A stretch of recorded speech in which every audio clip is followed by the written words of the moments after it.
Bismillahirrahmanirrahim. Assalamualaikum warahmatullahi wabarakatuh. Apa kabar anak-anakku? Kelas 9 Ikhwan dan Akhwat pada pagi hari ini. Ya, mudah-mudahan kita semua selalu dalam lindungan Allah Subhanahu wa taala dan diberi kemudahan untuk thalabul ilmi, ya, menuntut ilmu dalam kondisi yang saat ini masih kondisi pembelajaran melalui daring, ya, atau secara virtual. Namun tidak apa-apa, meskipun kondisi yang kita alami saat ini seperti apa di luar sana, tetapi tidak menyurutkan niat kita untuk sama-sama belajar, ya, sama-sama menuntut ilmu melalui alat kecil, ya, yang sering kita gunakan, apakah itu handphone atau laptop yang sudah difasilitasi oleh orang tua, ya. Baik anak-anakku, materi yang mau Ustazah sampaikan pada kesempatan kali ini yaitu masih pada bab teks cerpen. Di sub materinya adalah struktur dan ciri kebahasaan teks cerpen. Sebelum Ustazah lanjutkan, Ustazah ingatkan bahwa materi ini sebenarnya ada di dalam buku paket kalian, tapi tidak apa-apa. Ustazah sedikit melalui beberapa slide dari PPT yang Ustazah buatkan pada pagi hari ini. Dan Ustazah juga ingatkan bahwa hari ini ada tugas berupa soal dari materi struktur dan ciri kebahasaan teks cerpen. Nanti boleh kalian lihat di learning-nya, ya, di kolom atau room soal. Nanti Ustazah bagikan setelah materi yang sudah Ustazah sampaikan ini. Selanjutnya, sebelum Ustazah membahas tentang apa sih struktur dan ciri kebahasaan itu, kita berpantun dulu, ya. Ya, buah mangga lagi musim. Kalau jalan jangan merem. Belajar bahasa memang ribet, tapi tanpa bahasa kita sulit. Ya, itu sedikit pantun dari Ustazah, ya. Silahkan nanti juga kalian boleh membalas pantun Ustazah. Ya, ada dua materi yang akan Ustazah sampaikan pada kesempatan kali ini. Yang pertama yaitu tentang struktur teks cerita pendek dan ciri kebahasaan teks cerita pendek. Kalau di beberapa teks-teks sebelumnya, ya, apakah itu teks eksposisi, apakah itu teks diskusi, apakah itu teks percobaan, memang selalu ada struktur dan ada ciri kebahasaan, ya. Nah, untuk teks cerpen sendiri pun juga demikian. Jadi ada strukturnya dan ada ciri-ciri kebahasaan apa saja sih yang ada di dalam teks cerita pendek. Ya, dari slide yang Ustazah tampilkan ini ada 3 struktur, ya. Ini struktur secara umum yang Ustazah tampilkan dalam teks cerita pendek. Di buku kalian sebenarnya itu ada 4, ya, ada evaluasi, tapi di slide ini Ustazah tidak menampilkan. Kenapa? Karena Ustazah hanya menampilkan secara umumnya saja. Ini yang penting, ya, ini yang penting di dalam struktur teks cerita pendek itu ada 3. Yang pertama itu adalah orientasi, yang kedua itu komplikasi, dan yang ketiga itu resolusi. Kalau di buku paket kalian itu ada evaluasi, ya. Nanti kalian boleh lihat-lihat di buku paket kalian halaman 82. Ya.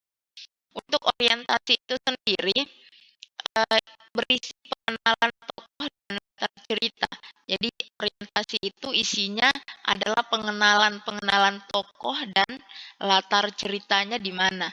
Nah, biasanya kalau dalam sebuah cerita pendek, orientasi ini berada pada struktur pertama, ya, atau paragraf pertama dan kedua. Itu pada umumnya seperti itu.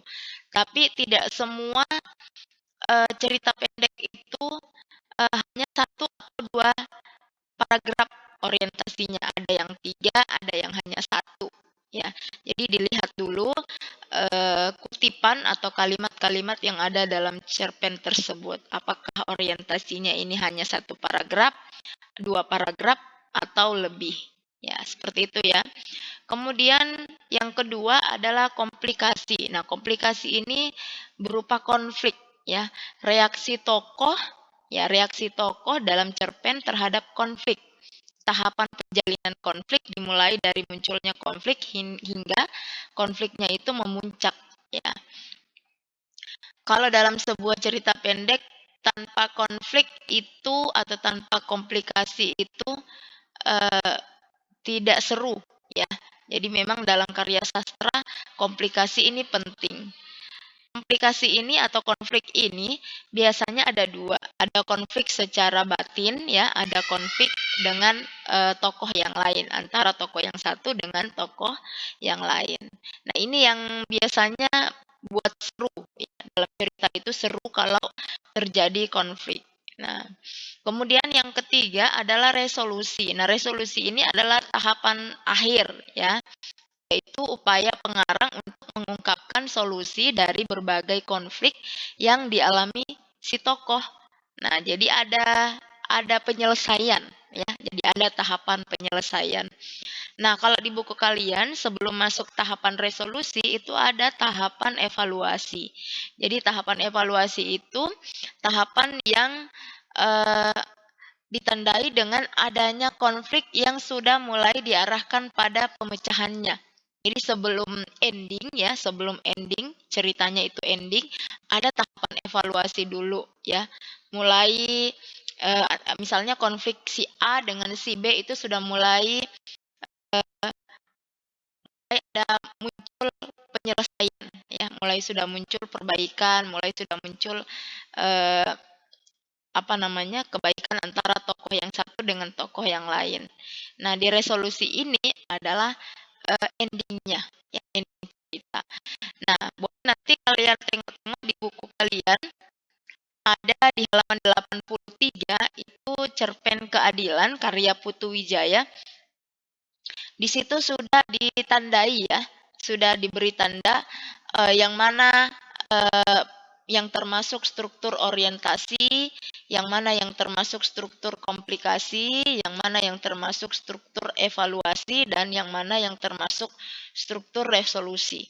Nah, tinggal kalian baca-baca, oh ternyata kalau orientasinya itu dari paragraf ini sampai paragraf ini.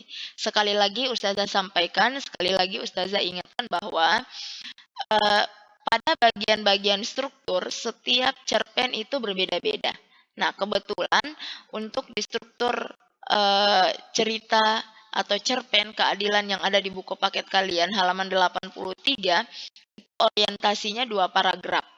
Nah, kemudian komplikasinya ada beberapa paragraf dan kemudian evaluasinya itu ada 1 paragraf, resolusinya ada 1 paragraf. Nah, jadi nanti silahkan disimak, dibaca baik-baik ya. Ini menjadi referensi sebelum kalian menjawab soal ya, sebelum nanti kalian menjawab soal dari room atau soal-soal yang sudah Ustazah bagikan melalui room e-learning yang sudah kalian terima ya. Nah, selanjutnya adalah ciri kebahasaan ya. Ciri kebahasaan teks cerita pendek di sini ada 4 poin ya, sama di buku kalian juga sebenarnya sudah ada, hanya Ustazah mempersingkat saja di slide ini. Yang pertama itu menggunakan kalimat deskripsi ya, menggunakan kalimat deskripsi. Memang kalau di sebuah cerita pendek kenapa menggunakan kalimat deskripsi, pada umumnya seperti itu karena kalimat deskripsi itu adalah kalimat yang menggambarkan sesuatu hal, objek ya, atau hal atau objek, baik itu objek orang atau peristiwa yang seakan-akan nanti kita bisa melihat atau mendengar dan merasakan apa yang sudah digambarkan atau apa yang sudah terlihat dalam kalimat atau kutipan ya. Ini nanti ada contohnya juga, nanti Ustazah jelaskan ya. Kemudian yang kedua adalah menggunakan kata atau kalimat ekspresif. Nah, mengapa kalimat ekspresif? Karena eh, si pengarang dapat mengekspresikan perasaannya, ya, perasaan si tokoh melalui tuturan-tuturan atau kalimat-kalimat atau kutipan-kutipan yang ada di dalam teks cerita pendek, ya. Kemudian yang ketiga adalah menggunakan gaya bahasa atau majas. Nah, gaya bahasa ini merupakan pemanfaatan kata atau kalimat untuk memperoleh efek tertentu. Kenapa sih menggunakan gaya bahasa atau majas? Ya, karena kalau di dalam sebuah karya sastra atau di dalam sebuah cerita pendek, kalau tidak menggunakan gaya-gaya bahasa, itu monoton, nanti kita sebagai pembaca akan merasa bosan, ya. Jadi kita eh, tertarik, ya, tertarik membaca ceritanya itu karena ada gaya-gaya bahasa yang apa namanya, membuat kita tergugah, ya, untuk membaca cerita tersebut.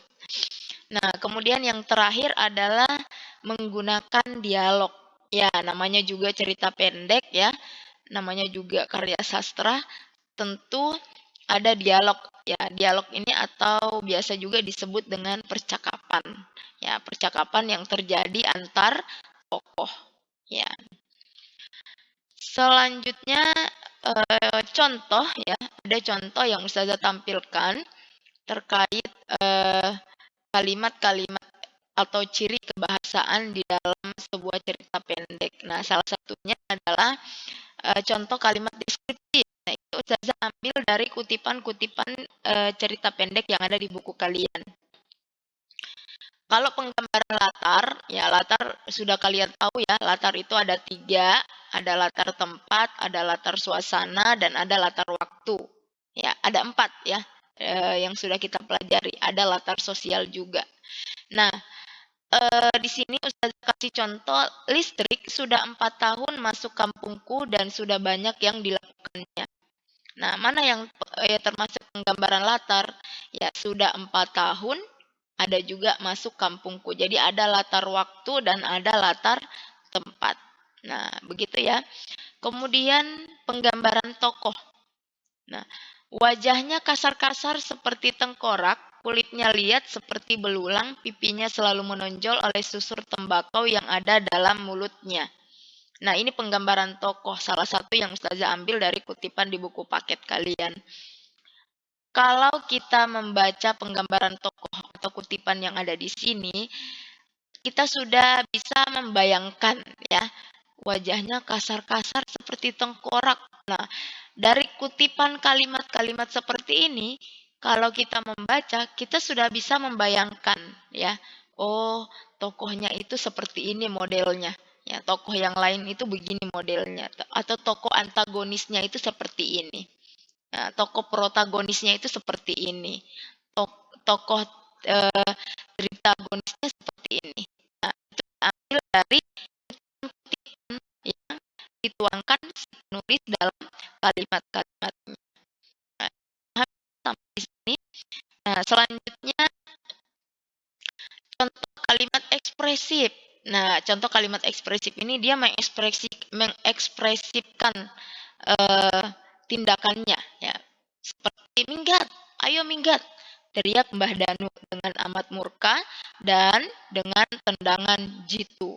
Nah, dari kalimat ini kita lihat ekspresi yang dikeluarkan oleh si tokoh, ya, si tokoh dalam kutipan cerita tersebut. Nah, kemudian yang ketiga yaitu contoh kalimat yang menggunakan majas. Nah, ini majas apa yang digunakan? Boleh nanti kalian lihat di buku paket halaman 87. Di sini ada 9 poin majas, ya. Ada repetisi, ada eufemisme, ada litotes, ada pleonasme, ada hiperbola, ada simile, metafora, personifikasi, dan ironi. Majas apa yang mendekati kutipan ini nanti kalian lihat. Tapi kalau nanti ada tugasnya ini majas apa, boleh tidak mencantumkan itu majas apa. Cukup bahwa kalimat kutipan yang menggunakan majas itu seperti ini. Nah, contoh ya. Lalu kabar-kabar mulai bersayap menerbangkan hal-hal lain. Nah, apakah sayap? Kabar-kabar itu tidak bersayap ya. Yang biasanya bersayap itu apa? Yang kita lihat yang bersayap itu biasanya apa? Ya, burung, ya, ayam, ya pokoknya binatang-binatang unggas. Ya. Seperti apakah kabar-kabar itu bersayap? Tidak. Nah, inilah yang kalimat-kalimat inilah yang membuat cerita pendek itu hidup ya, karena gaya bahasanya. Nah, kemudian yang keempat yaitu contoh kalimat yang menggunakan dialog. Nah, gampang sekali ya, mudah sekali kita tebak di dalam kutipan atau di dalam sebuah cerita pendek mana kutipan yang menggunakan dialog. Nah, biasanya ditandai dengan tanda petik dan ada kalimat seperti ini. Tanya bapak. Rusak? Ia meraung. Rusak, Kang? Nah, seperti itu ya. Jadi ada tanya jawab. Ya, itu ditandai dengan kalimat itu ditandai dengan dialog. Nah, bisa dipahami sampai di sini? Nah, mudah-mudahan ya. Insya Allah nanti soal yang Ustazah cantumkan atau soal yang Ustazah berikan terkait struktur dan ciri kebahasaan itu sedikit, hanya ada 5 saja. Tetapi sekali lagi Ustazah ingatkan bahwa soal tersebut ya hanya deadline-nya sampai hari ini saja. Ya, hari ini saja. Lewat dari hari ini tidak ada nama ya. Besok pagi setelah Ustazah cek masih ada saja yang belum mengerjakan, maka mohon maaf tidak lagi Ustazah terima. Ya, tidak lagi Ustazah terima, Ustazah akan lihat waktunya. Kalau misalnya si Azam mengerjakan pada pukul 7.00 pada esok hari, maka tidak lagi Ustazah terima. Jadi hanya sampai pukul 6.00 saja ya, esok hari ya. Jadi hanya 1 hari saja waktunya. Kenapa? Karena soalnya hanya sedikit, hanya 5 soal saja. Sekali lagi juga Ustazah ingatkan bahwa jangan langsung klik atau menjawab saja, tetapi dipahami baik-baik apa jawabannya, kemudian boleh membuka referensi buku paket kalian, kemudian ikuti arahan dari Ustazah juga yang di slide yang Ustazah paparkan pada video pembelajaran kali ini ya, supaya nilainya bisa maksimal atau memuaskan. Demikian yang dapat Ustazah sampaikan. Mudah-mudahan kalian semua dimudahkan. Wassalamualaikum warahmatullahi wabarakatuh. Syukran.